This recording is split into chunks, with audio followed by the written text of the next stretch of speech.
College ছুটি হওয়ার পর প্রিয়াশা যখন হেঁটে হেঁটে বাড়ি ফিরছিল, হুট করে রাস্তার ওপাশে প্রান্ত ভাইকে দেখে প্রিয়াশা দাঁড়িয়ে গিয়েছিল।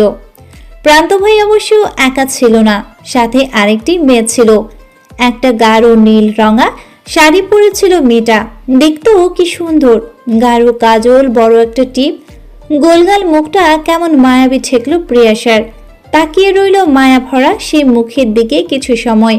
প্রান্ত নামক পাষণ্ড পুরুষকে সুন্দর হাসি হাসি মুখে সেই মায়াবিনীর সাথে হেসে হেসে কথা বলছিল। তবুও তাকিয়ে রইল প্রিয়াশা। তারপর বুকের ভেতর চিনচিন ব্যথা শুরু হলো, চোখ ফেটে পানি আসতে চাইল। প্রান্ত ভাই, হা, সে এক মরিচিকা, ধরাছোঁয়ার বাহিরে। হাতটা দিয়ে ব্যাগটা জোরে খামচে ধরে এলোমেলো পায়ে বাড়ির দিকে হাঁটা ধরল পিয়াসা। পাটা নড়বড়ে ঠেকলো, শক্তি পাচ্ছে না বোধহয়, মনে হয় হুট করেই পড়ে যাবে। আচ্ছা, এখন যদি সে ব্ল্যাক আউট হয়ে, তাহলে তাকে বাড়ি কে নেবে? আসলেই তাকে বাড়ি পৌঁছে দেবে তো? যদি না দেয়, না বাপু, কার মনে কি আছে কে জানে। এসব অদ্ভুত চিন্তা ভাবনা করতে করতে বাড়ির সামনে এসে প্রিয়াশা থামলো। তারপর বাড়ির ভেতরে ঢোকার আগে আশেপাশে তাকিয়ে গালে হাত দিল, কেমন ভেজা ভেজা ঠেকলো। তাই ঝট করে ব্যাগটা পিঠ থেকে এনে ওয়াটার বোতলটা বের করে মুখে পানি ছিটিয়ে দিয়ে বাড়ির মধ্যে ঢুকলো। বাসা প্রবেশ করতেই দেখলাম প্রীতি আপা ড্রয়িং রুমে বসে আছে, হয়তো হবু বরের জন্য অপেক্ষা করছে। কিছুদিনের মধ্যেই ঘরোয়াভাবে বিয়ের আয়োজন করে প্রীতির বিয়ে, তাই হয়তো শপিংয়ে যাবে। মেয়েটা এত মিষ্টি। প্রিয়াশাকে দেখে মিষ্টি এক হাসি উপহার দিল। তাই প্রীতির হাসির বিনিময়ে প্রিয়াশাও একটি হাসি উপহার দেওয়ার চেষ্টা করলো। তারপর দ্রুত কদমে হেঁটে এসে নিজের রুমে ঢুকে ব্যাগটা বিছানায় রেখে শুয়ে চোখ বন্ধ করে একটা বড় শ্বাস নিতেই থমকে গেল। চোখে ভেসে উঠল সেই দৃশ্য, প্রান্ত ভাই, প্রিয়াশার খালাতো ভাই। কিন্তু তার প্রিয়াশার সাথে দেখা হয়েছে হাতে গোনা কয়েকবার। কিছুদিন আগেই কানাডা থেকে ফিরল, পড়ালেখা ওখানেই। পড়ালেখা শেষ, তাই ফিরে এসেছে। এখানে তো পরিচিত কেউ থাকার কথা নয়, তাহলে মেয়েটাকে? এসব চিন্তা প্রিয়াশার মাথা থেকে ফেলতে পারছিল না। টেস্ট পরীক্ষার রেজাল্ট দিয়ে দিয়েছে কিছুদিন আগে, এখন বোর্ড পরীক্ষার জন্য প্রস্তুতি নেওয়ার পালা। কিন্তু এমন হলে বিপদ হয়ে যাবে। এত ঝামেলা কেন জীবন থেকে শেষ হয় না? তার মধ্যে প্রান্ত নামের এক লোক এসে ঘাড়ে চেপে বসেছে প্রিয়াশার, তাই না পারছে নামাতে, না পারছে বাকি কোনো কিছুতে ঠিক মতো মন দিতে। পিয়াসা, হ্যাঁ মা, ভিতরে এসো। পাপড়ি বেগম ঘরে এসে বিছানায় বসে প্রিয়াশার দিকে তাকিয়ে বলল, এই বাবুনি, শোন না, একটু খালামনির বাসায় জানা, এই সুজির হালুয়াটা দিয়ে আয়। এই প্রান্তটা সুজির হালুয়া খেতে খুব পছন্দ করে। ছেলেটা যে সেই কবে বাসায় এলো। বলেই হতাশ শ্বাস নিল পাপড়ি বেগম। প্রিয়াশা মায়ের আহ্লাদিক কণ্ঠ শুনে চোখ মুখ কুচকালো। ওই লোকের জন্য সে খালামনির বাসায় যাবে না। ওই লোক প্রিয়াশার দিকে ঘুরেও তাকায় না। আর এদিকে প্রিয়াশা ঠ্যাং ঠ্যাং করে প্রান্ত সামনে ঘোরাঘুরি করে। খালামনির বাসায় যাওয়ার কথা উঠলেই প্রিয়াশা সবার আগে দৌড়ে আসতো। আজ সেখানে প্রিয়াশার এমন আচরণ ঠিক বুঝে উঠতে পারল না পাপড়ি বেগম। তবে মেয়েকে কিছু জিজ্ঞেস করলো না। বড় মেয়ে পুতুল হলে এটা জম, একটা কথা জিজ্ঞেস করলে 10টা উত্তর দেবে, তাও সব তেরা। এই মেয়ে যে পাপড়ি বেগমের, মাঝে মাঝে তার নিজেই বিশ্বাস হয় না পাপড়ি বেগমের। তাই কথা চেপে গেল। বুঝলো প্রিয়াশাকে বলে লাভ হবে না, আজকে প্রিয়াশা যাবে না। তাই আবারও মন খারাপ করে রান্নাঘরে চলে। ছেলেটাকে না দিয়ে খেলে গলা দিয়ে যে খাবার নামবে না, এটা কি বোঝে না সবাই? মায়ের চলে যাওয়ার দিকে বড় একটা দীর্ঘশ্বাস ফেলে প্রিয়াশাও পেছনে পেছনে এসে বলল, কোথায় বাটি? পাপড়ি বেগমের মুখে হাসি ফুটে যেন, মুখটা হাসি হাসি করে বলল। প্রিয়াশা যথাসাধ্য চেষ্টা করে গম্ভীর কণ্ঠে বলে, পাপড়ি বেগমের মুখের হাসি আরো গাঢ় হলো মনে হলো। তাড়াতাড়ি করে সে দুটো বক্স ধরিয়ে দিল প্রিয়াসার হাতে। দুটো বাটি দেখে বুঝতে না পেরে মায়ের দিকে তাকালেই পাপড়ি বেগম চওড়া হাসি দিয়ে বলল, হাঁসের মাংসর ঝোল করেছি। ও তো সেটাও পছন্দ করে, তাই ভাবলাম তুই তো যাচ্ছিস, এইগুলা দিয়ে আয়, এইসব খুব পছন্দ করে। প্রিয়াসা মায়ের মুখের দিকে বড় একটা দীর্ঘশ্বাস ফেলে বাটিগুলো নিয়ে রওনা হলো খালামুনির বাসার উদ্দেশ্যে। আগের মতো বাসায় আসিস না কেন আশা? পলি বেগমের কথা শুনে প্রিয়াসের হাত থামে। বেচারি আচার খাচ্ছিল। প্রান্তদের বাড়ি আসবে আর খালামনির আচার খাবে না, তা কখনো হয়েছে কিনা তা পলি বেগম বা প্রিয়াসা জানে না। প্রিয়াসা কিছু সময় আগেই এ বাড়িতে এসেছিল। এ বাড়ি থেকে তাদের বাড়ির পথ ওয়াকিং ডিস্টেন্স, তাই আসা যাওয়াটা কোনো অসুবিধা ভোগ করতে হয় না এবং কোনো ঝামেলাও নেই। তবে যত যাই হোক, এ বাড়ি থেকে ও বাড়ির মানুষ কেউই ঘন ঘন যাওয়া আসা করে না। আর ওই দিন প্রান্তকে মেয়েটির সাথে দেখে প্রিয়াসা নিজে থেকেই এ বাড়ি আসার নাম নেয় না। এতে নিজের মা খালারা অবশ্য অবাক হয়েছে, তা বোঝা যায়, তবে তারা তা প্রকাশ করেনি। পাপড়ি বেগম জানে মেয়ে তার খালার মেয়েটা, তবে হুট করে এখন বদলাটা ঠিক কেউই হজম করতে পারছে না। প্রিয়াসা তার খালার দিকে কিছু সময় তাকিয়ে থেকে হাতের বাটিটা টেবিলে রাখলো। তারপর সোফায় হেলান দিয়ে দীর্ঘশ্বাস ছেড়ে ওভাবেই বসে থাকলো। প্রিয়াসার এমন আচরণের মানে বুঝলো না পলি বেগম, তবে এমন ব্যবহারে ভরকেছে খুব। সে কিছুটা দূরত্ব কমিয়ে এনে বঞ্চির পানে চায়, তারপর বলে, হ্যাঁ রে আশা, কিছু হয়েছে তো? তোকে এমন লাগছে কেন আমাকে বলতো? প্রিয়াসা নিষ্পাপ দৃষ্টি দিয়ে খালার দিকে তাকালো, মনে মনে বলল, আহারে খালামণি, তুমি আমার না হওয়া শাশুড়ি। তোমার ছেলে এসব কি করে বসলো? তোমার ছেলের কি চোখ নেই? আমি কি সুন্দর নই? ওই মেয়ের কাছে কেন যাওয়া লাগবে তোমার ছেলের? কিন্তু কিছু বলার আগেই হন্তদন্ত পায়ে বাড়ির ভেতরে ঢুকলো প্রান্ত। কিন্তু ড্রয়িং রুমে কারো অস্তিত্ব পেয়ে হুট করে দাঁড়িয়ে ডাইরেক্ট সেই মানুষটার দিকে তাকালো। দেখলো ওখানে প্রিয়াসা আর পলি বেগম বসে আছে, তাই সে প্রিয়াসার দিকে তাকিয়ে বলল, কি রে, তোর এখানে কি? পড়ালেখা নাই? পরীক্ষা রেখে এখানে কি? যা বাইরে যা। প্রিয়াসা কপাল কুঁচকে গেল। এটা কি আসলেই খালামণির ছেলে? এমন তিতা করলার মতো কথা মানুষের হয়? ছি, কথার কি ছিরি। কিন্তু কিছু বলার আগেই পলি বেগম বলে উঠল, নোয়াইসির এসব কেমন কথা? প্রিয়াশা তোমার জন্য সুজির হালুয়া আর হাঁসের মাংস এনেছে, তাই তো এলো মেয়েটা। কতদিন পর যে ওকে দেখলাম, এমন ধমকাচ্ছ কেন? পলি বেগমের কথা শুনে পান্ত কপাল কুঁচকে প্রিয়াসাকে বলল। তুই রান্না জানিস? প্রিয়াসা মিনমিনিয়ে কণ্ঠে বলে। না। প্রিয়াসার এমন উত্তরে প্রান্ত পলি বেগমের দিকে তাকিয়ে হিসিয়ে বলল, লেট মি কারেক্ট ইট মা, ওটা তোমার বোনের মেয়ে নয়, বোন রেঁধেছে, ও জাস্ট দিতে এসছে। খালামণি এমন ঠান্ডা অপমানে প্রিয়াসার চোখ মুখ লাল হয়ে উঠল, তবে কিছু বলতে পারল না। প্রান্ত নিজের কথাটুকু শেষ করে ওখান থেকে চলে গিয়েছে, তাই বলার মতো কেউ রইল না। প্রিয়াসা ঘুরে খালামণির দিকে তাকালো।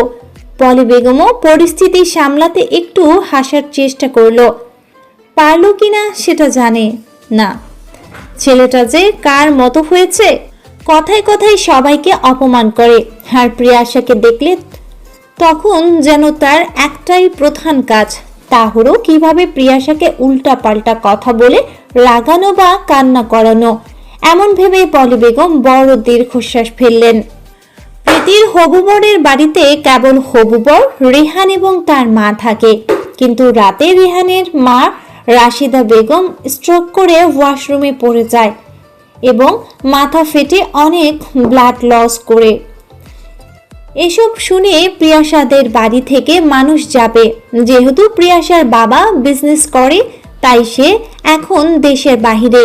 বাসায় আর কোনো ছেলে মানুষ নেই, তাই পাপড়ি বেগম দিকদিশা ভুলে রাত 3টের দিকে প্রান্তকে কল করে আসতে বলে। প্রান্তের আসতে 20 মিনিটের মতো সময় লেগেছে। এদিকে প্রীতির অবস্থা খুব একটা ভালো নয়। 3 বছরের প্রেমের সম্পর্ক। রাশিদা বেগমের সাথে প্রীতির সম্পর্ক খুব ভালো, তাই রাশিদা বেগমের এমন অবস্থায় কথা শুনে প্রীতির কান্না থামানো যাচ্ছে না। এদিকে প্রান্ত আসার পর হসপিটালে প্রীতির সাথে পাপড়ি বেগম গেলে প্রিয়াসার সাথে থাকবে কে, সেই ঝামেলায় পড়তে হয়। এদিকে পলি বেগমের পায়ের হাড়ের ব্যথাও বেড়েছে, তাই সে আসতে পারবে না, বা প্রান্তের ছোট বোন নুসাইবাও আসতে পারবে না, কারণ মায়ের পাশাপাশি একজন থাকা লাগে। সব কি আর প্রান্তের বাবা নাদিম সাহেব করতে পারবে? তাই এবারও ঠিক হলো প্রিয়াসা প্রীতিদের সাথে হসপিটাল যাবে। তাদের হসপিটাল পৌঁছতে প্রায় 4টা বেজে যায়। হসপিটালে যেয়ে রেহানাকে তারা অপারেশন থিয়েটারে বাহিরে পায়। রেহানের অবস্থা বেগতিক, একা একজন ছেলে। রেহানের বাবা কলেজে পড়া অবস্থায় মারা যায়, তাই আপন বলতে রেহানের মাই রয়েছে। তাই রেহানের অবস্থা খুব বেশি না হলেও পাপড়ি বেগম রেহানের মনের অবস্থা বুঝেছেন, তাই সে প্রীতিকে রেহানের কাছে যেতে বলে প্রান্তের কাছে ফিরে আসে। প্রান্ত করিডোরে শেষে মাথায় বসেছিল। মাকে চলে যেতে দেখে প্রিয়াসাও বোনকে প্রাইভেসি দিতে মায়ের পেছনে চলে এসে প্রান্ত যে ব্রেঞ্চে বসা তার কর্নারে বসে পড়ে। প্রান্ত চোখ বুঝে ছিল, যখন বুঝলো ব্রেঞ্চে কেউ বসেছে তখন চোখ খুলতেই পাপড়ি বেগম বলল, এইভাবে তো বসে থাকা যায় না, জানিস তো আপার সাথে সাথে আমারও কোমরের ব্যথাটা বেড়েছে। দেখ তো কোনো কবিনের ব্যবস্থা করতে পারিস কিনা। খালার কথা শুনে প্রান্ত মাথা নাড়িয়ে স্বীকৃতি দিয়ে উঠে যায়। আর এদিকে প্রিয়াসাও ঘুমিয়ে ঢলে পড়ে মায়ের ওপরে। পাপড়ি বেগম মেয়ের দিকে তাকিয়ে এক হাতে জড়িয়ে নিল।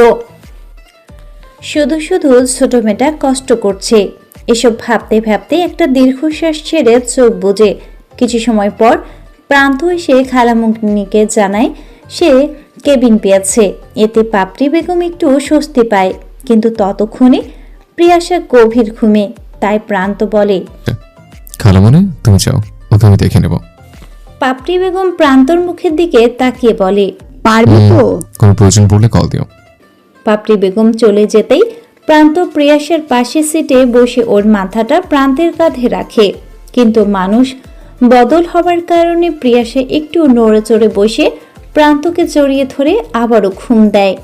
এদিকে এভাবে জড়িয়ে ধরে প্রান্তের অস্বস্তি হয়। একটু অপেক্ষা করে এক হাত দিয়ে ওর মাথাটা সরাসরি দাঁড়িয়ে যাবে। প্রিয়াসার মাথাটা ওই ব্রেঞ্চে রেখে হাত ধরে এক টান দেয় এবং বলে, হসপিটালে ঘুরতে এসেছিস? তাহলে বাসায় যা। প্রান্তের এমন রুট ভাবে বলায়, এই আচরণে এবং জোরে হাত টানার কারণে প্রিয়াসের ঘুম উবে যায়। সে কিছুটা থরফরিয়ে উঠে যায়। তারপর অবাক চোখে প্রান্তের দিকে তাকায়। এদিকে প্রান্ত চোয়াল শক্ত করে অন্যদিকে তাকিয়ে আছে। কি হয়েছে প্রিয়াসা তো বুঝেইনি।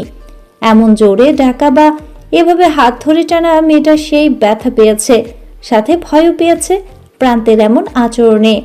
আশেপাশে তাকিয়ে মাকে না দেখতে পেয়ে আবারও প্রান্তের দিকে তাকিয়ে বলে, মা কোথায় প্রান্ত ভাই? কিন্তু তখনও প্রান্ত ওর দিকে তাকায় না, শুধু বলে কেবিনে গেছে এবং কোথায় আছে সেটা বলে দেয়। বলে দিতেই ও চলে যায়। প্রিয়াসা চলে যেতেই প্রান্ত ব্রেঞ্চে থপ করে বসে কিছু সময় পর পকেট হাতড়ে সিগারেট বের করে মুখে নিয়ে কিছু সময় তাকিয়ে থাকে সামনের ঘড়ির দিকে। একটু পরেই ফজরের আজান দিবে। তারপর কি যেন ভাবলো, সে জানে না। উঠে যেয়ে করিডোরে মাথায় এসে দাঁড়িয়ে মুখে সিগারেটটা ধরায়। তারপর একের পর এক টানের পর টান 2টি সিগারেট শেষ হতেই নিজের পেছনে কারো অস্তিত্ব টের পেতেই হুট করে পেছনে ঘুরে তাকায়। এবারও বেচারি প্রিয়াসা ওর এমন হুট করে ঘোরার কারণে ঘাবড়ে যায়। তবুও নিজেকে শক্ত করে হাতের কফির কাপটা বাড়িয়ে দিয়ে বলে, মা পাঠিয়েছে আপনার জন্য। প্রান্ত কপাল কুঁচকে তাকিয়ে থেকে হাতের কাপটা নিতেই পিয়াসাও চলে যায়। পিয়াসা চলে যাওয়ার দিকে তাকিয়ে থেকে প্রান্ত কাপে চুমুক বসায়। সকাল 7টার সময় সবাইকে রাশিদা বেগমের সাথে দেখা করার পারমিশন দেয়, কিন্তু ডক্টর এও বলে দেয় সে যেন বেশি কথা না বলে। সেই দিক খেয়াল করে সবাই রাশিদা বেগমের সাথে একটু আধটু কথা বলে। তারপর রশিদা বেগমের শরীরের কথা চিন্তা করে ঠিক করে, আগে যেহেতু সামনের সপ্তাহে প্রীতির শুধু কাবিন করার কথা ছিল, পরে উঠিয়ে দেবে, কিন্তু রাশিদা বেগমের শরীরের এখনো আগের মতোই থাকবে না। তাই তারা ঠিক করে একই দিনে রেহান আর প্রীতির একই দিনে বিয়ে হবে এবং সেদিনই উঠিয়ে দিবে। আর এই পরামর্শ প্রান্তই রাখে, যেহেতু ভাই বলতে বা পুরুষ বলতে এখন সেই আছে। এবং পাপড়ি বেগমও তার স্বামীর মনির সাহেবের সাথে কথা বলেছেন, সেও দ্বিমত পোষণ করেননি। তাই এক কথায় পাপড়ি বেগম রাজি হয়ে যায় এবং সেই ব্যাপারে রাশিদা বেগম যেহেতু অসুস্থ, তাই রেহানের সাথে কথা বললেন। রেহানও অনুমতি প্রদান করে। দু পরিবারের কথা শুনে প্রান্ত একটু আশ্বস্ত হয়। যাক, একটু হলেও সমস্যাটা কাটিয়ে ওঠা যাবে। এ ব্যাপারে সব ক্লিয়ার হয়ে গেলে পাপড়ি বেগমও ও প্রিয়াশাকে বাসায় পাঠিয়ে দেয় এবং হসপিটাল থেকে যায় রেহান, প্রীতি আর প্রান্ত। আর হসপিটালের খাবার যেহেতু অতটা খাবার যোগ্য নয়, আর প্রীতিও বাহিরের খাবার খেতে পারে না, তাই পাপড়ি বেগম বাসায় এসে রান্না করে প্রতিবেলা পাঠাবেন বলেছেন। তাই তো প্রিয়াশাকে নিয়ে সে তাড়াতাড়ি বাসায় চলে আসে, কারণ সে রান্না করে দিলে প্রিয়াশাকে হসপিটালে দিয়ে আসতে হবে। মেয়েটার সামনে পরীক্ষা, বোনের বিয়ে, আবার হসপিটাল, বেচারি অবস্থা খারাপ। 3 দিন পরে রেহানের মাকে হসপিটাল থেকে রিলিজ করা হয় এবং তারপর থেকেই বিয়ের তোড়জোড় শুরু হয়ে যায়। যেহেতু আগে শুধু কাবিন করার কথা ছিল, কিন্তু এখন ব্যাপারটা বদলেছে, তাই আরও কিছু কেনাকাটা করার জন্য আজকে মলে যেতে হবে। আজকে মেহেদি, কালকে হলুদ, তারপর পরশু বিয়ে। এবং এখন রেহানের যেহেতু একটু মায়ের দিকে খেয়াল রাখতে হচ্ছে, তাই সে হাতে কিছু সময় নিয়ে এসে প্রীতি এবং প্রিয়াশাকে মলে নিয়ে যাবে বলে আসে। কিন্তু আসার পরে পাপড়ি বেগম আরও অনেক লিস্ট ধরিয়ে দিয়ে নুসাইবা আর প্রান্তকেও ওদের সাথে যেতে বলে, কিন্তু কিছু কারণে নুসাইবা যাবে না বলে দেয়, তাই প্রান্তকে যেতেই হয়। মলে আসার পর প্রীতি আর রেহানের প্রাইভেসি দেওয়ার জন্য প্রান্ত প্রিয়াশাকে বলে প্রান্তের সাথে ও একা থাকবে, সময় কাটাতে পারবে, এর থেকে বড় কথা আর কিছুই নেই। আর কিছু না ভেবেই ও রাজি হয়। প্রীতিদের থেকে অন্যদিকে চলে এসে লিস্ট অনুযায়ী সব খোঁজাখুঁজি করে কিনে নেয়। এদিকে প্রীতিদের কেনাকাটা হয়ে গেলেও প্রিয়াশার বাকি ছিল, তাই ব্যাগগুলো প্রীতিদের সাথে পাঠিয়ে দিয়ে প্রান্ত আর ও থেকে যায়। ওরা যেতেই প্রিয়াশা বলে সে কিছু শাড়ি নিবে, তাই প্রান্ত কিছু না বলে শুধু সম্মতি জানিয়ে প্রিয়াশাকে নিয়ে যেতে চারটি শাড়ি নিয়ে টুকিটাকি জিনিস কিনে বের হতেই দুপুর গড়িয়ে বিকেল হয়ে যায়। কিন্তু ওদের খাওয়া হয়নি, তাই মলের পাশে একটা রেস্টুরেন্টে যেয়ে ওরা বসে। রেস্টুরেন্টে বসতেই ওই দিনের প্রান্তের সাথে দাঁড়ানো সেই মেয়েটাকে দেখা যায়। মেয়েটাকে দেখেই প্রিয়াশার মুখটা কেমন শক্ত হয়ে যায়, তবুও চুপচাপ বসে থাকে। মেয়েটি প্রান্তকে দেখে নিজে থেকেই নিজের টেবিল ছেড়ে এসে উঠে ওদের সাথে চেয়ারে টেনে বসে পড়ে। প্রিয়াশা মেনু কার্ড দেখতে দেখতে আবারও মেয়েটির পানে তাকায়। হাঁচু মেয়েটি হালকা বেগুনি রঙে সুতির শাড়ি পরে আছে, চুলগুলো খোপা করে বাঁধা। ততক্ষণে প্রান্ত আর মেয়েটি কি নিয়ে যেন কথা বলছিল। প্রিয়াশা দুজনকে ভালো করে পরখ করে কার্ডটা উল্টিয়ে প্রান্তের দিকে ঠেলে দেয়। তাতেই প্রান্তের মনোযোগ সরে এসে প্রিয়াশার দিকে তাকায়। প্রিয়াশা মেয়েটাকে দেখে আবারও প্রান্তকে বলে। প্রান্ত কি বুঝলো কে জানে, সে মেয়েটার দিকে এক চিলতে হাসি দিয়ে মেনু কার্ডটা টেনে নিয়ে দেখে অর্ডার কনফার্ম করে। এদিকে প্রান্তকে ওই মেয়ের দিকে তাকিয়ে হাসতে দেখে প্রিয়াশার গা জ্বলে ওঠে, তবুও চুপ করে বসে থাকে। অর্ডার কনফার্ম করে প্রান্ত প্রিয়াশার দিকে তাকিয়ে বলে, ও লাবণ্য, আমরা একসাথে স্কুলে পড়েছি, তারপর তো আমি চলে গেলাম। প্রিয়াশাও তাও মেয়েটার দিকে তাকায়, কিছু বলে না। তা দেখে প্রান্ত ঠোঁট কামড়ে প্রিয়াশাকে কিছু সময় পর্যবেক্ষণ করে।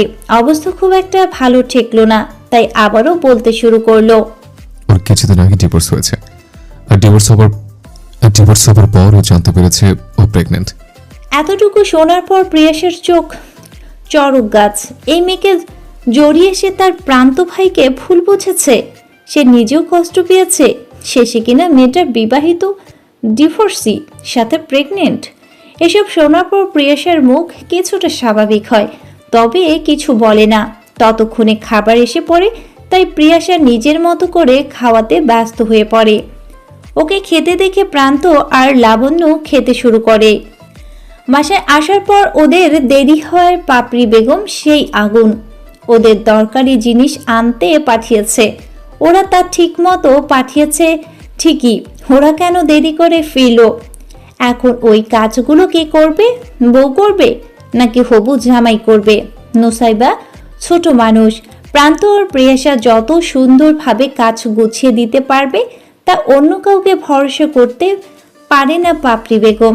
তার মধ্যে প্রিয়াসার ফুপু আলিয়া বেগম আর ফুপাতো বোন আলিনা হাজির। কি করবে তো না, কিছু করবে তো না, উল্টো গিরিঙ্গি লাগাতে ওস্তাদ। কি থেকে কি হবে কান্না করে সব আগডুম বাগডুম বানিয়ে প্রিয়াসার বাবা আসাদ সাহেবের কাছে জানাবে। লোকটাও কিছু না শুনে বোনের কথা বিশ্বাস করবে। বাসায় এসে অনিমাকে দেখে প্রিয়াসা কিছু বলে না, প্রান্তকে দেখে ঘরে চলে যায়। এদিকে প্রান্তকে দেখে অনিমা হাঁ করে তাকিয়ে থাকে। প্রান্ত যখন দেশে আসে তখন শখ করে নুসাইবার জন্মদিনে অনুষ্ঠান করা হয়, আর সেখানে আসাদ সাহেবের একমাত্র বোন হিসেবে আলিয়া বেগমকে দাওয়াত দেওয়া হয়। আর দাওয়াতে আলিয়া বেগম আর অনিমা এসে প্রান্তকে দেখে সেই ফিট।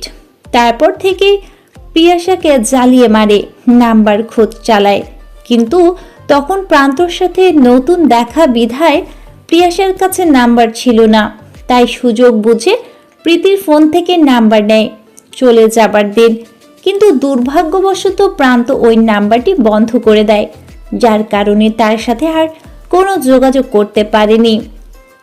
আর ততদিনে প্রাণীদের ভূত নেমে গিয়েছিল, কিন্তু এখন আবারও দেখে অনিমা আর নিজেকে ধরে রাখতে পারেনি, নিজ থেকে প্রান্তর সাথে কথা বলতে শুরু করে।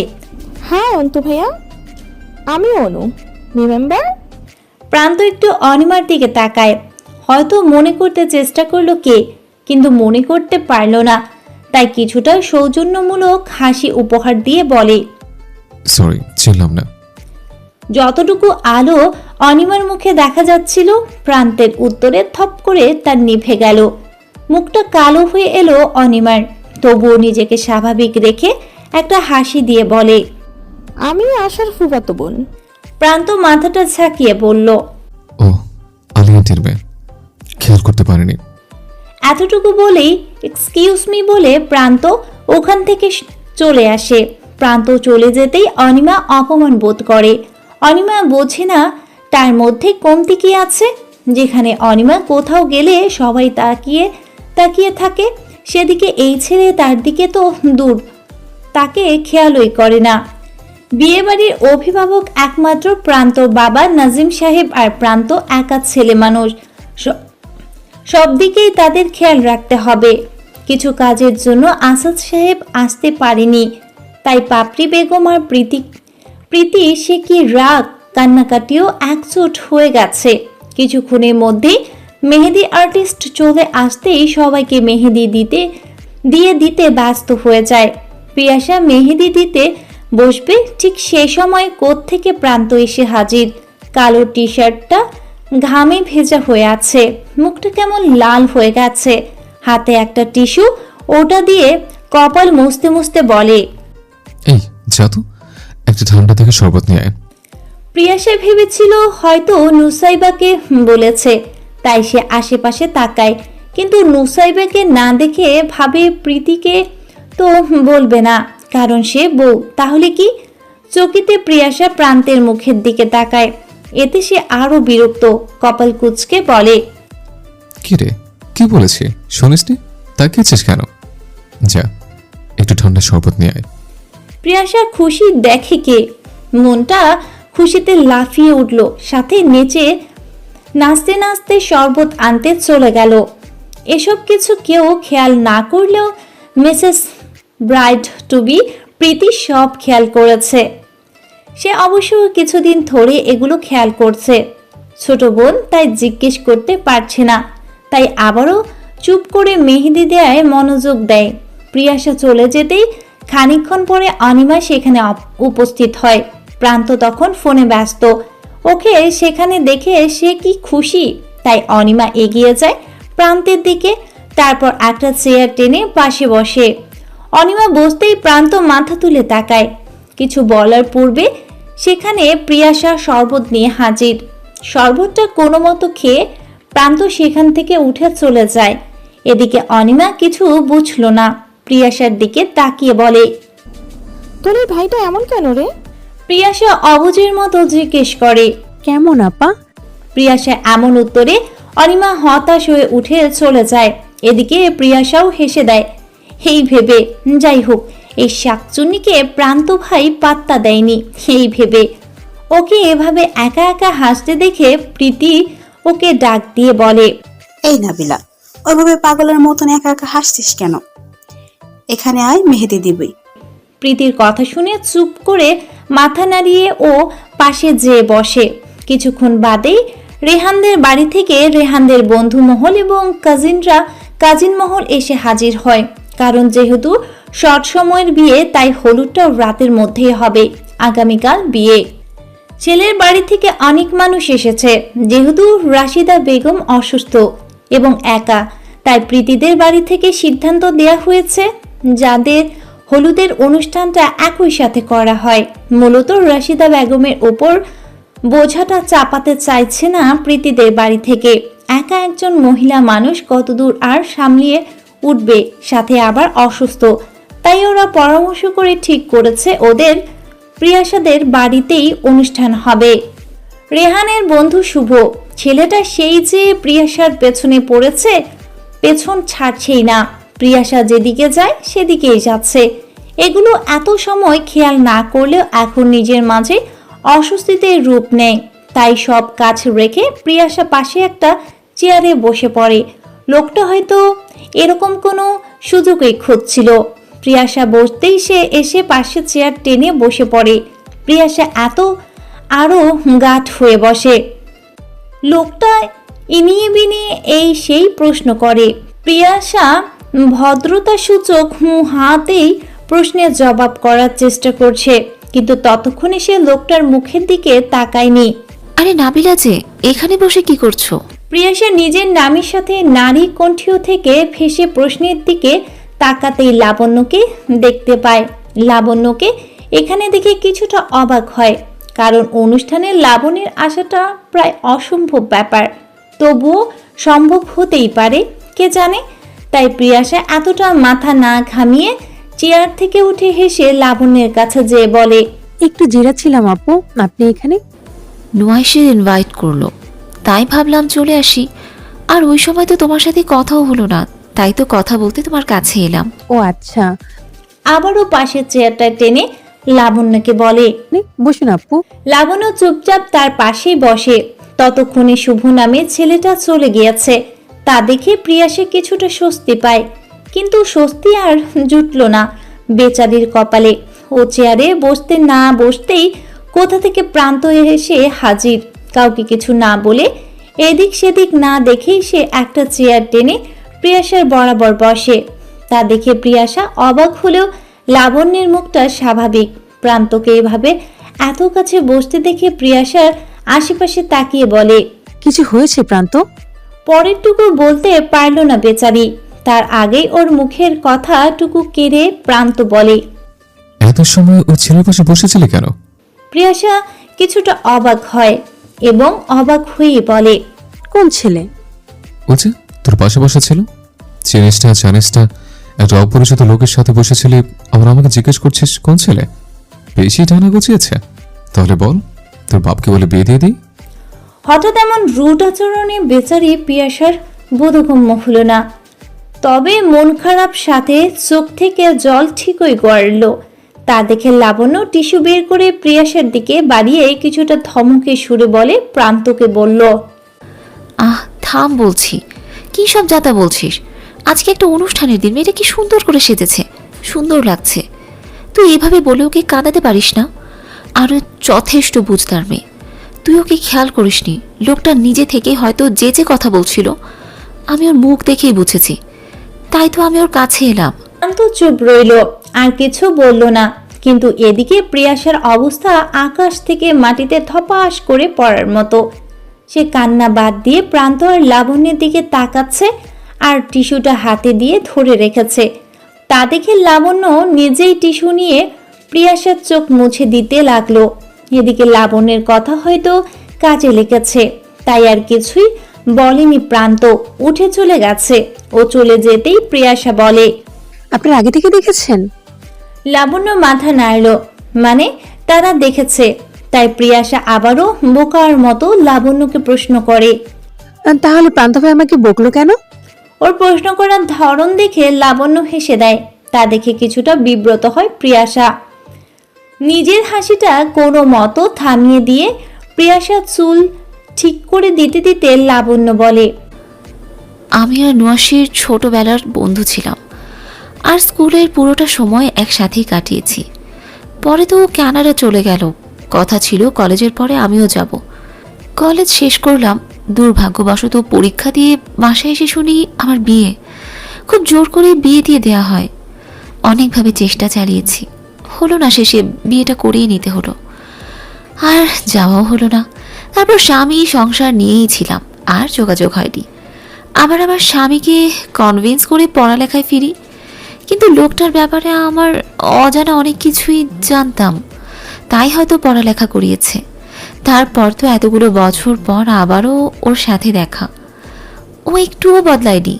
ও কখনোই নিজের জিনিসের দিকে অন্য কারো দৃষ্টি দেওয়াটা পছন্দ করতো না, এখনো করে না। বলে লাবণ্য থেমে প্রিয়াসার দিকে তাকালো। প্রিয়াসা চুপচাপ লাবণ্যকে দেখছিল, তবে কোনো কথা থেকে কোন কথা বলেছে তা কিছুই বোঝেনি। তাই চুপচাপই থাকাটা ভালো মনে করে চুপ রইল। কিরে, তোরা এখানে বসে আছিস কেন? আয় খাবি।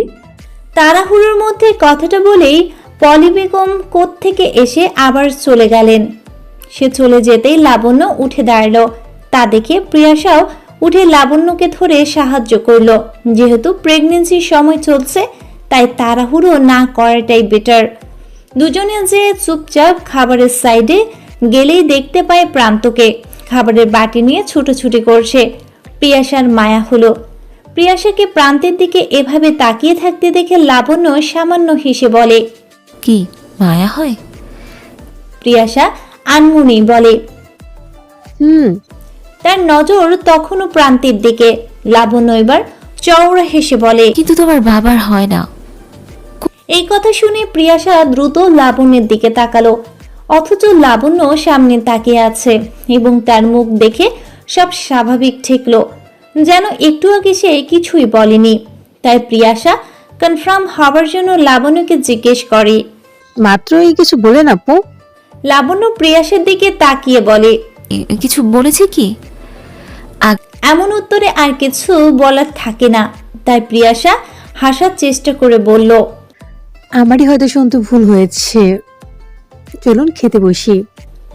ওরা সামনে এগোতেই প্রান্ত ওদের ডেকে পাশের এক টেবিলে বসতে বলে। আর যেহেতু একটু আগে ঝাড়ি খেয়েছে প্রিয়াসা, তাই যাবে না বললে লাবণ্য ওর হাত টেনে ধরে বলে, এবার শুধু ছাড়ি খেয়েছো, এবার অবাধ্য হলে কি হতে পারে আমি তা জানি না। লাবণ্যের মুখে হুট করে এহেন কথা শুনে প্রিয়াসাও ব্যাপারটা ভেবে প্রান্তর দেখিয়ে দেয়া টেবিলে যে বসে। তারপর ধীরে ধীরে প্রিয়াসা আর লাবণ্য খেয়ে উঠে যায়। ওদিকে অনুষ্ঠানের ওই শেষ পর্যন্ত এসে পড়েছে। লাবণ্য বাসায় ফিরতে চাইলে পাপড়ি বেগম যেতে দেয়নি।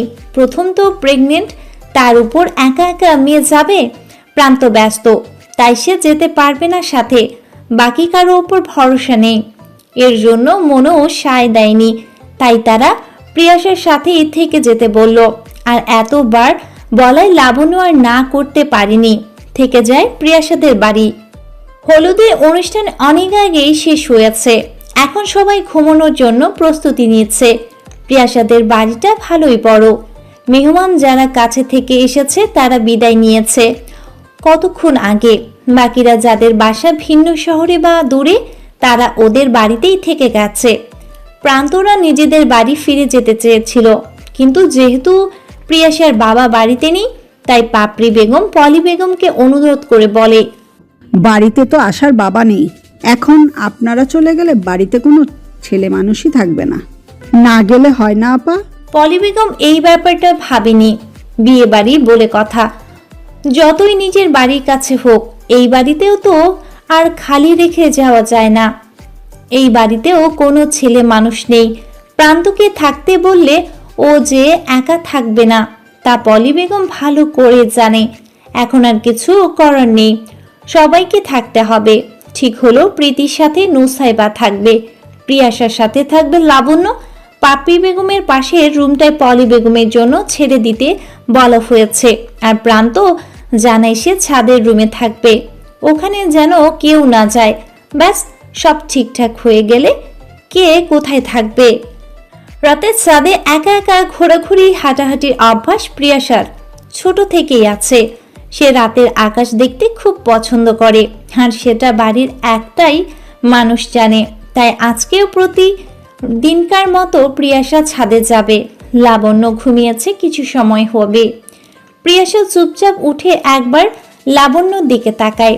প্রতিবার মেয়েটির দিকে তাকালেই মেয়েটিকে কেমন ভুল বুঝেছে তা মনে পড়ে। তারপর তার জন্য আফসোস হয়। এটুকু মেয়ে কি থেকে কি করলো তার পরিবার। আচ্ছা, লাবণ্য কি কাউকে পছন্দ করত? তার সাথে যদি বিয়ে হতো তাহলে কি লাবণ্যের সাথে এমন হতো? যদি কাউকে ভালোবাসতো তাহলে যেভাবেই হোক লাবণ্যের সাথে তার বিয়ে দিয়ে দিত প্রিয়াসা। এসব ভাবতে ভাবতেই প্রিয়াসা নিজের ফোনটা নিয়ে রুমের দরজা খুলে চাপিয়ে রাখে। তারপর আস্তে ধীরে ছাদের দিকে যাওয়া শুরু করে। আজকের আকাশটা খুব সুন্দর না হলেও অনেকটাই সুন্দর। অর্ধেক চাঁদ সাথে আকাশে ভেসে যাওয়া মেঘের ভেলা। প্রিয়াসার মাঝে মাঝে আকাশ হতে ইচ্ছে করে, কোনো বাধা ধরার নিয়ম নেই। আচ্ছা, প্রিয়াসা যদি সত্যি আকাশ হতো কি করতো? এসব ভেবে ভেবে আকাশের দিকে তাকিয়ে একটা বড় দীর্ঘশ্বাস ফেলে ফোনের স্ক্রিনে তাকায়। সময় রাত 1:17। আগামীকাল প্রীতি চলে যাবে, থেকে যাবে প্রিয়াসা একা। প্রীতি ভালো, একজনকে ভালোবেসেছে, বাসায় মেনেছে, তাকে বিয়ে করে নিজের করে পাচ্ছে। আর প্রিয়াসা যা হাই, সে তো এক মরিচিকাকে ভালোবাসে যে কিনা তার দিকে ঠিকমতো ঘুরেও তাকায় না। এসব ভেবে নিজের উপর তাচ্ছিল্য হেসে আবারও আকাশের দিকে তাকালো প্রিয়াসা। প্রিয়াসা এখন কি করছিস, তাকায় নাবিলা? প্রশ্নরত কণ্ঠের দিকে, তারপর আবারও আকাশের পানে তাকায়। কিছু সময় পর আবারও প্রতিদিনের মতো কথা বলে। কথা নয়, অভিযোগ করে। অভিযোগ করে লাভ কি? লোকটা তো জানেই না। অভিযোগগুলো যাকে বলে সে প্রিয়াসার কল্পনা, যাকে প্রিয়াসা নিজের একান্ত পায়। কিছু সময় থাকে, প্রিয়াসার সব কথা চুপচাপ শোনে, তারপর চলে যায়। কিন্তু কখনো ছোঁয়ার সাহস হয়নি। যেদিন প্রথমবার ছুঁয়ে দেখতে গিয়েছিল সে উধাও হয়ে গিয়েছিল, তাই আর কখনো চেষ্টা করেনি। কিছু সময় পর প্রিয়াসা মুখ খুলে এবং বলে, প্রতিদিনের মতো আপনাকে ভাবি, আর প্রতিদিন আপনি এখানে আসেন, কেন আসেন বলুন তো? একটা বারও তো ঘুরে তাকান না, তাহলে তাহলে কেন তো পোড়ান, কেনই তো পুরি বলতে পারেন? প্রতিবার তো আমার অভিযোগ শুনেন, তারপর আবার হারিয়ে যান। কেন আসেন প্রতিদিন? একটানা এত অভিযোগ করে একটা বড় নিঃশ্বাস নিয়ে আবারও বলে, হ্যাঁ, আপনাকে বলি কি লাভ? আপনি শুনেন শুধু, ধরা দেন না। যদি ছুতে যাই তখনই নাই হয়ে যান। আমি জানি আপনি আমার প্রতিদিনের ভ্রম, কিন্তু তাও কথা বলতে ভালো লাগে। সত্যি না হোক, কল্পনাতেই থাকুক, তাও আমার খুব কাছে থাকুক। কথাগুলো বলেই প্রিয়াসা থামে। প্রত্যুত্তরে আশা করে না সে। প্রিয়াসা জানে এই লোক প্রতিদিনের মতো অভিযোগ শুনবে, কিন্তু কোনো কথা বলবে না, তারপর হুট করেই চলে যাবে। কিন্তু আজকে ভুল প্রমাণ করে উত্তর আসে। আর যদি সত্যি হয়? প্রিয়াসা বিশ্বাস করলো না, তাচ্ছিল্য করে হাসলো, তারপর হুট করেই কেঁদে দিল। তারপর বলে, আপনি প্রতিবারই এমন করেন। আপনি কেন বোঝেন না আমি আপনাকে ভালোবাসি? প্রিয়াশাকে এভাবে হুট করে কান্না করতে দেখে প্রান্ত হতবাক হয়ে যায়। তবুও কিছুটা দূরত্ব নিয়ে প্রিয়াশার গালে হাত রেখে বুড়ো আঙ্গুলের সাহায্যে চোখের পানি মুছে দেয়।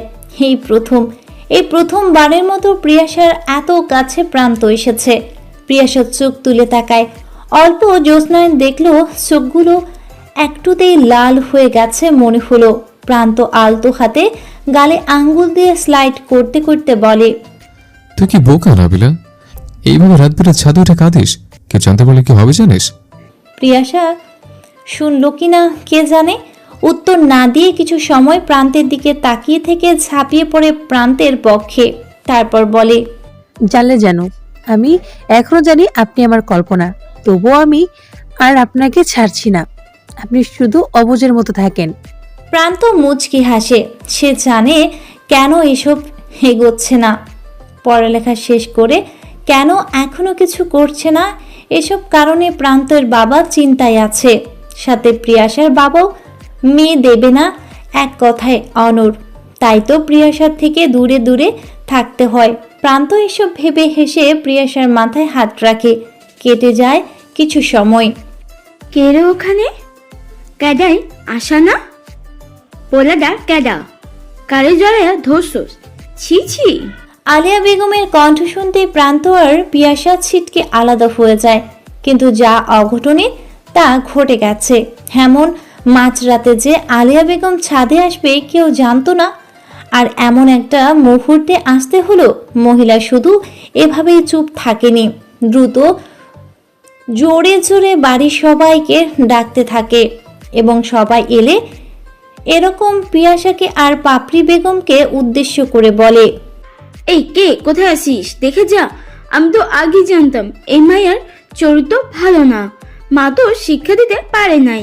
আমার ভাইটা খালি টাকায় দেয়, আর মামা ইয়াগুলা মেলা আমার ভাইয়ের টাকা নষ্ট করছে। এখন দেখি চরিত্র দোষ আছে। এবং সবাই এলে একরকম প্রিয়াশাকে আর পাপড়ি বেগমকে উদ্দেশ্য করে বলে। কথাটা জোরে বলতে বলতে আবারও বাড়ির সবাইকে ডাকতে লাগলো। এদিকে প্রিয়াশার অবস্থা নাজেহাল। বাড়ির ভেতরে একটা ছোট শোরগোলের পড়ে গেল। প্রান্ত চুপচাপ প্রিয়াশার মুখের দিকে তাকিয়ে আছে। বাড়ির প্রায় সবাই উপস্থিত হয় ছাদে। পাপড়ি বেগম বলে, আপা, মাঝে ছাদে হাঁটে মেয়ে আপনার? আমার বা কারোই অজানা নয়। তাহলে আপনি কি যাতা বলছেন? যাতা কইছি? আমি যা তা কমু কেন? নিজের দুটা চোখে দেখছি তোমার ছেড়ি ওই ছেঁড়ার লগে চিপকায়া আসছিল। আমি যখন ছাদে আইসা কইলাম কেডা আসাইনি, তখনই তো ছিটকায়া সরে গেল।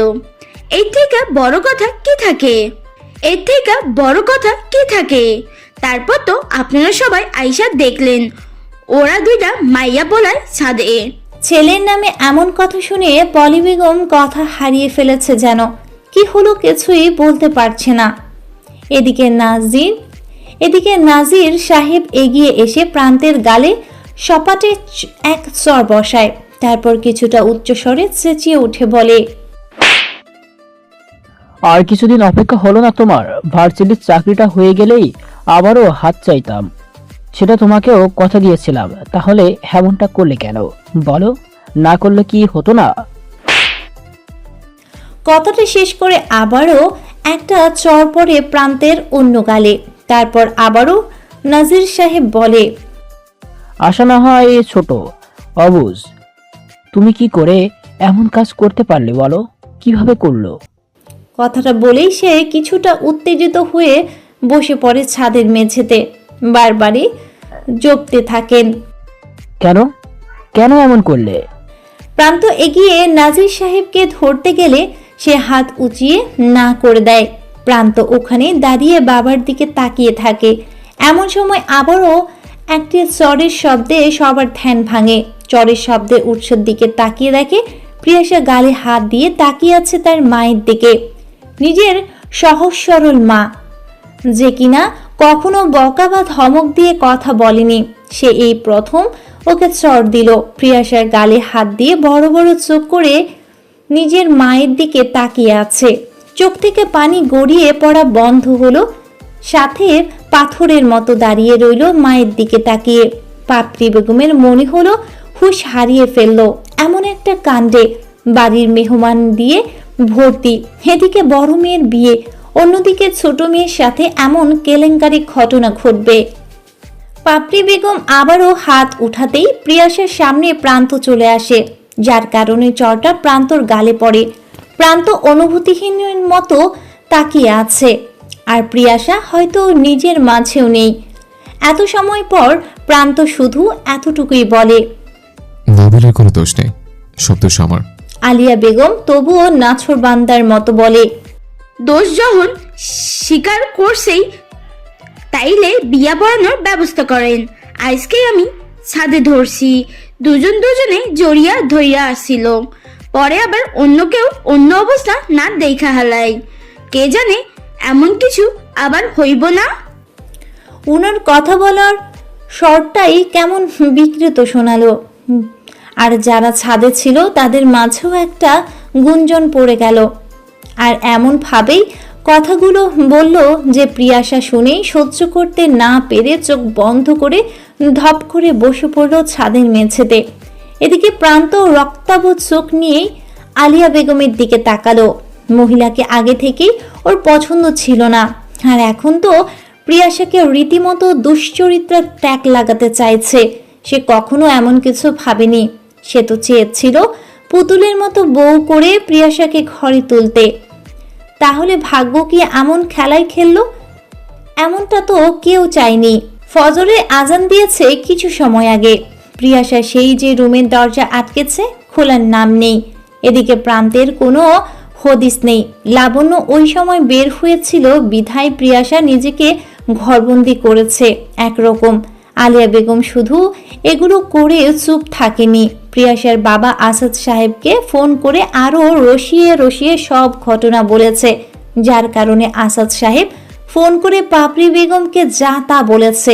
এবং প্রিয়াসার এমন হবার কারণে এবং এমন ছন্নছাড়া আচরণের দায়ী পাপড়ি বেগমকেই করেছে। আর এত ঝামেলার কারণে একরকম জোর জবরদস্তি সাথে ওদের বিয়ে দিয়ে দেয়া হবে প্রীতিদের সাথে। যা শুনে প্রান্ত বাড়ি থেকে রাগারাগি করে বাড়ি থেকে হদিসহীন হয়েছে, আর প্রিয়াসা নিজেকে করেছে ঘরবন্দি। এসব ঘটনা প্রীতি শ্বশুরবাড়ি জানতে পারলে তার বিবাহিত জীবনের মাঝে ইম্প্যাক্ট ফেলবে। তাই এসব ঠিক করা হয়েছে। পলি বেগম যে চুপ রইলেন তেমন চুপ এখন পর্যন্ত। সেও বোধহয় এই ধাক্কাটা সামলে উঠতে পারেনি।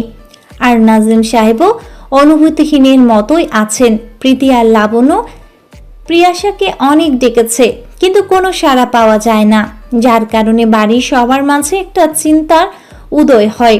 তবে কেউ কোনো কথা বলে না। এদিকে পাপড়ি বেগমের কান্না জোরও বেড়েছে। ছোট মেয়ে এত আদরের কিনা, তাই হয়তো একটু আধটু অভিমান জমেছে, তাই না হয় একটা থাপ্পড় দিয়ে ফেলেছে। তার জন্য কিছু উল্টাপাল্টা না করে বসে, সেই ভাবনার সবার মাথায়। সকাল 9টার দিকে প্রান্ত হাজির হয় কিছু শপিং ব্যাগ নিয়ে। তাকে দেখে খুব উদ্ভ্রান্তের মতো লাগছিল। চুলগুলো এলোমেলো আর চোখের শিরাগুলো রক্তাক্ত হয়ে আছে। এদিকে সবাই প্রিয়াসের ঘরের সামনে এখনো বসে আছে, তাই লাবণ্যকে ডেকে ব্যাগগুলো তার হাতে ধরিয়ে দিয়ে প্রীতিকে জিজ্ঞেস করে, এখানে এভাবে বসে আছিস কেন, কি হয়েছে? প্রীতি কিছুটা দেমনা করে মায়ের দিকে একবার তাকায়, তারপর সবার দিকে একবার চোখ বুলিয়ে বলে, তুই বেরিয়ে যাবার পর সেই যে দরজায় খিল দিয়েছে, কোনো সারা শব্দ পাচ্ছি না। আমাদের খুব চিন্তা হচ্ছে। কথা শুনে প্রান্ত কপাল কুঁচকালো। প্রিয়াসার মতো মেয়ে উল্টাপাল্টা কিছু করবে না, তা প্রান্ত শিওর। তাই সাদা পাঞ্জাবির হাতের দিকটা উঁচিয়ে ভাঁজ করে প্রিয়াসার ঘরের সামনে যায়। তারপর আবারও পেছনে তাকিয়ে সবাইকে দেখে শক্ত কণ্ঠে বলে, আপনারা এখানে ভিড়টা কমান, আমি ব্যাপারটা দেখছি। ওর কথায় কিছু একটা তো ছিল, তাই কথা শেষ হতেই ওখান থেকে ভীষণ ভিড় কমে যায়। রয়ে যায় পলি বেগম, পাপড়ি বেগম, প্রীতি আর লাবণ্য। আলিয়া বেগম সেই কখনোই আগুনে ঘি ঢেলে ঘুমাতে চলে গেছে। অনিমা অবশ্য যেতে চায়নি, আলিয়া বেগমই টেনে হেঁচড়ে নিয়ে গেছে। প্রান্তের সাথে প্রিয়াশাকে ওভাবে দেখে শুনে বেচারির অবস্থা খুব একটা ভালো নয়। ছিটকাদুনের মতো একটু পর পর ভ্যা করে কাঁদছে আর চোখ মুছছে। তাই আলিয়া বেগম ওকে টেনে নিজের সাথে নিয়ে গেছে। নাজির সাহেবের নামাজ পড়তে গেছে। সে এখনো বাড়ি ফেরেনি, হয়তো কোথাও একা বসে নিজেকে বোঝাচ্ছে। কে জানে বাড়ির মেহমান আসা শুরু করবে একটু পর থেকে। বিয়ে বাড়ি থাকবে কত আমেজ উৎসব ভাব। ওদিকে রাতের ওই ঘটনার কারণে সব স্তব্ধ হয়ে আছে। এখনো সবাই হজম করতে পারছে না ঘটনাটি। তারপর প্রিয়াশও এক প্রকার ঘরবন্দি হয়ে আছে, যাতে করে সবাই চিন্তায় বেড়েছে সে কিছু করে না বসে। এই ভেবে সবাই চলে যেতে প্রান্ত দরজায় কড়া নাড়ে। দুবার ডাকে কোনো সারা শব্দ পাওয়া যায় না। এর জন্য মনের মধ্যে দুশ্চিন্তা উকি দেয়, তবে তা পাত্তা না দিয়ে আবারও ডাকে। এবারও ফলাফল শূন্য। এর জন্য প্রীতি আর পলি বেগমের মুখ রক্তশূন্য ফ্যাকাশে হয়ে ওঠে। অন্যদিকে পাপড়ির বেগম এখনো অনুভূতিহীনের ন্যায় দরজার দিকে তাকিয়ে আছে। প্রান্ত সবার মুখের পর্যবেক্ষণ করে আবারও দরজায় নক করার আগেই তার ফোনের মেসেজের একটা টোন বেজে ওঠে। তা দেখে আগে পকেট থেকে ফোন বের করে, অবাক হয়ে কিছু সময় তাকিয়ে থাকে। ওকে এভাবে চুপ করে থাকতে দেখে লাবণ্য সাহস করে জিজ্ঞেস করে, কি হয়েছে, তুই এমনভাবে তাকিয়েছিস কেন? লাবণের কথায় ধ্যান ভাঙে। তারপর ওর দিকে তাকিয়ে মায়ের মুখের দিকে তাকিয়ে আবারও বাপরি বেগমের দিকে তাকায়। তারপর বলে, জয়েনের লেটার এসছে, আগামী সপ্তাহে ভার্সিটিতে জয়েন। পলি বেগম খবরটা শুনে প্রান্তের মুখের দিকে তাকিয়ে হাসার চেষ্টা করলো। পাপড়ি বেগম মুখ মুছে উঠে চলে গেলেন। খুশি হলেন কিনা বোঝা গেল না।